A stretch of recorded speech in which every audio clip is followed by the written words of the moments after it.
Здравствуйте! 14-15 декабря 2023 года состоится очередной саммит ЕС, где планируется решить вопрос о начале переговоров ЕС с Украиной о членстве. Одним из требований, выдвинутых Еврокомиссией к Украине, была финализация реформы правовой базы для национальных меньшинств в соответствии с требованиями Венецианской комиссии с немедленным применением механизмов ее реализации.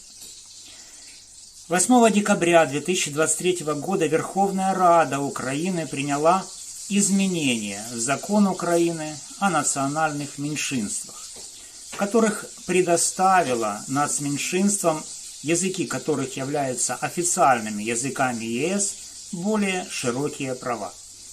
Речь идет о праве проведения публичных общественных мероприятий, культурно-художественных и развлекательных мероприятий, издательства, вывесок, объявлений, предвыборной агитации, рекламы и, что самое интересное, полномочий осуществления парламентского контроля права национальных меньшинств на использование своих языков. Всех этих прав, и в том числе права защиты своих языковых прав, уполномоченным Верховной Рады посредством парламентского контроля, лишены этим законом русскоговорящие граждане Украины. Что касается права национальных меньшинств на образование на родном языке, то никаких изменений в осуществлении этих прав изменения в закон не внесли. 8 декабря 2023 года венгерский премьер Виктор Орбан отправил письмо главе Европейского совета Шарлю Мишелю, в котором просил исключить из повестки саммита начало переговоров о вступлении Украины в Евросоюз и заявил, что ЕС не может принять Украину в состав сообщества из-за высокого уровня коррупции в стране.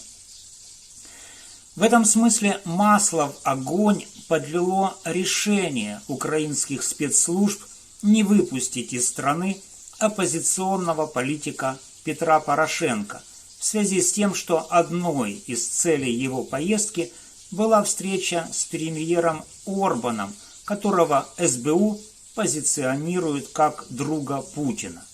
Итак, что мы имеем? Накануне саммита ЕС мы имеем высокий уровень коррупции в Украине с дичайшим ограничением языковых прав русскоговорящих граждан Украины, включительно с лишением права на защиту своих прав со стороны уполномоченного Верховной Рады по правам человека. Что это означает?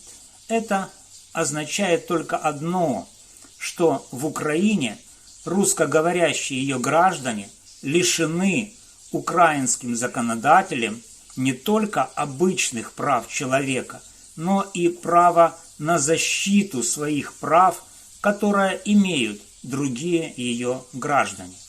О чем это говорит? Это говорит, во-первых, о том, что Украина превратилась в гетто для ее русскоговорящих граждан, в котором они лишены своих прав, и, во-вторых, к величайшему сожалению, о том, что Украина не получит возможности получить старт переговоров о членстве в ЕС. Или Зеленский и его команда рассчитывают на то, что страну, в которой откровенно дискриминируются права группы ее граждан по политическим мотивам, примут в Евросоюз? Если это так, то думаю, что надежды Зеленского и его команды разобьются о европейские скалы. И это будет катастрофой. Катастрофой украинского народа, в которой его привел его кормчий. Единственной надеждой для части украинского народа, а именно для русскоговорящих граждан, после этой катастрофы будет возможность получения политического убежища в Евросоюзе в связи с дискриминацией их прав по политическим мотивам. Но, как говорил бравый солдат Швейк в известном романе чешского писателя Ярослава Гашека, еще никогда так не было, чтобы никак не было. Как-то будет. Украинский триллер о вступлении Украины в ЕС приходит к концу. Еще немного, и мы с вами, друзья, увидим его печальный конец. Осталось 2-3 дня.